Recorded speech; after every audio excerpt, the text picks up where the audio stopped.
angel. Dedek je rad pripovedoval. Kadar sem prišel k njemu, mi je zmeraj kaj povedal. Ne moreš si misliti, kako je bilo. Vsako jutro sem čez velik trg tekel v šolo. Sredi trga je stal velik kip angela. Komaj da sem ga opazil.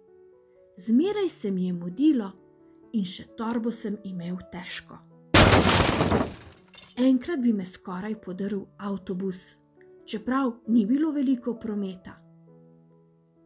Pot do šole je bila dolga. Skakal sem čez luknje, koračil po samotnih uličicah, srečeval hude gosi. Vendar se nisem ničesar bal. Zmeraj sem bil najpogumnejši od vseh. Plezal sem na najvišja drevesa, skakal v najgloblje tolmune. Še veliki psi so se me bali. Imel sem tudi sovražnike, z njimi sem se tepel.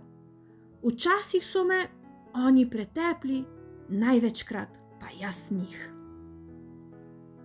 Veliko sem si upal. Nisem se zavedal, kako je lahko to nevarno.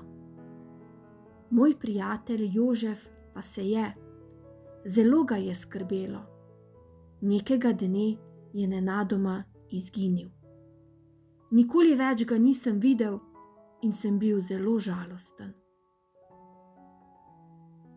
Sčasoma sem odrastel, vendar življenje ni bilo nič lažje. Divjala je vojna, trpeli smo lakoto. Opravljal sem vsa mogoča dela. Kar sem pač znal. Ti, ščepico! Potem sem se zaljubil, postal očka, sezidal hišo, kupil avto, postal dedek. Bilo je lepo, včasih prav čudovito. Imel sem srečo. Dedek se je utrudil in zaprl oči. Potihem sem odšel iz sobe. Zunaj je bilo še svetlo in toplo. Kakšen lep dan.